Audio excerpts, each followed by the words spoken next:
Halloa. That's Swedish for hello. I've never been to Sweden, but if I did, I would know how to say hello. This is the Oris 65 40mm with the bronze bezel. Now I'm just going to be quiet for a few moments whilst we have a look at the watch. And I apologise for the lighting. I'm shooting this at night and it's the best I can do. But let's just have a little tour of the watch, nice and quietly.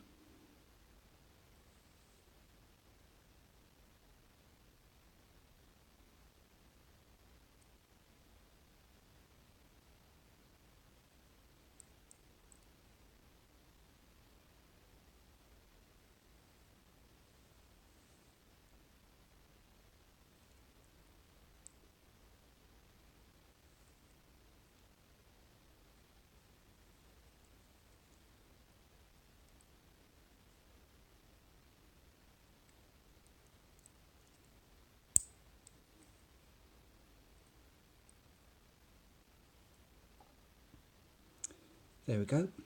That's a little tour of the watch. Back on the dial. Now really this watch is it's all about the dial and the bezel. It's just quite something. So this is part of the Oris heritage line of watches, of which there are now quite a few. Lots of different sizes and colours, and a couple of different styles and different bezels. This, in my personal opinion, is the most beautiful of them all. So as I said at the beginning, this is the 65 with the bronze bezel. So, but it's the bronze edge. You see, there is another 65 with an entirely bronze bezel, which doesn't appeal to me personally. But this one with the bronze coin edge there, that's just so lovely. And that patina's, you know, this one is not brand new, and it's patinaed over time, and it's got a sort of a dull bronzeness to it, which is absolutely glorious.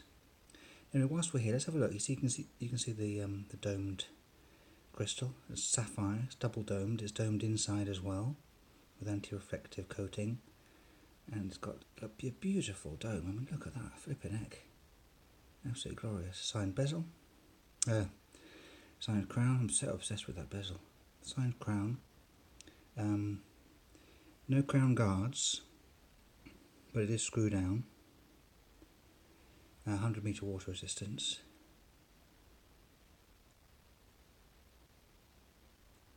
Now we've got the bronze edge to the bezel there. I mean, the bezel is bronze. It's got a black insert with a little lume pip there.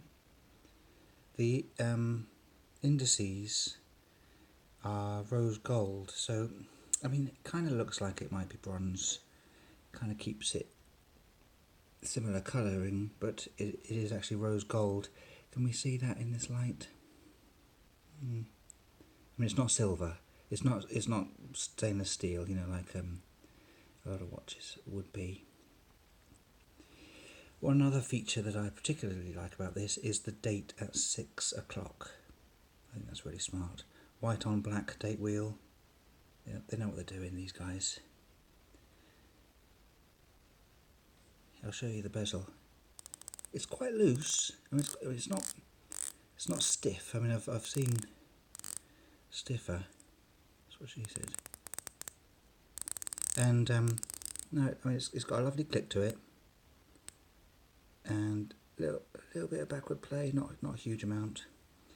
The crown, as I said, is screwed down nice and smooth. Pull that out. Hacking movement, as you would expect. Screw that back in, and you know, it's just a fantastic watch. I mean, there's nothing really to say, is there, other than just to look at it. Oh look, there I am. Oh, I'll try and get out of the reflection. That's annoying, isn't it? So the movement that we've got in there is I'm just looking it up on their website. On their website, they don't say. It's an SW200-1, so it's a Sleater movement. They call it the Oris 733. So presumably they've made a few adjustments to make it their own. But it works perfectly. Beautiful. 8 ticks per second for the sweeping hand. Apparently it's got a bi-directionally rotating red rotor. Well, I haven't opened it up, so I can't vouch for that. I imagine that probably looks pretty smart. But anyway, it's a 28,800 beats per hour, so it's nice and smooth, 4 Hz, 26 joules. The case is highly polished stainless steel. Let's have a look at some dimensions whilst we're here. So we've done the dial, haven't we? 40mm. The lug width 20mm. The total thickness, including the domed thing, is 13mm, I would say. The domed sapphire crystal, 13mm. Oh, and lug to lug is 48mm. Now these lugs, they stick out quite a lot, and they swoop down nicely, so they hug the wrist nicely. One thing that I don't like is the way they protrude past the bracelet. Now, I've seen this on other watches, and it is on purpose. I'm not keen on it. Let's put this on. So this is... oh, sorry, I should show you the clasp, shouldn't I? This is the clasp.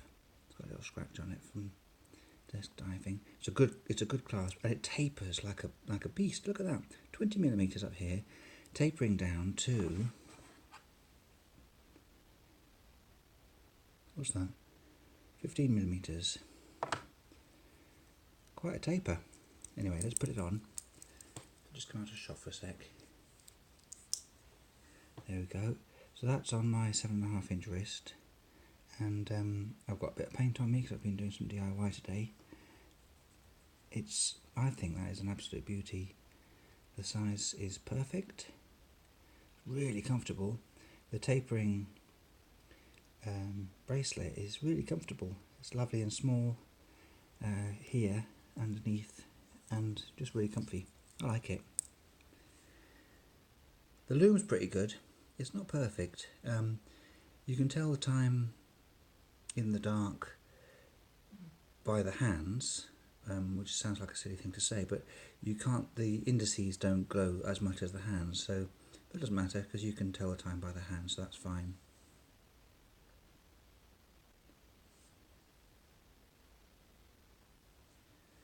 So that's it. I think I've shown you everything I wanted to show you. I should point out these little rivets on the bracelet. They're pretty cool, aren't they? It's a solid in links and everything. Oh, the back has got Oris and sapphire. There's a bit of writing saying sapphire crystal and the model number and stuff. So there we go, the Oris 65 with bronze bezel, 40mm. I'm just going to give it a quick polish so we can admire it blemish free, because it did get a few thumbprints on. That is one of the problems with the sapphire and the glorious dial, the glossy dial. Any thumbprints, any little fingerprints on the glass really show up. I'm forever buffing it, but first world problems. Thanks for watching. Please subscribe for more videos. They're probably better than this one, let's be honest. This one was a bit strange, wasn't it? I think I was overawed by the beauty of this watch. But the other videos, please subscribe, like, leave some nice comments, and I'll join in and have a chat with you about this watch if you like. Thanks for watching. See you soon.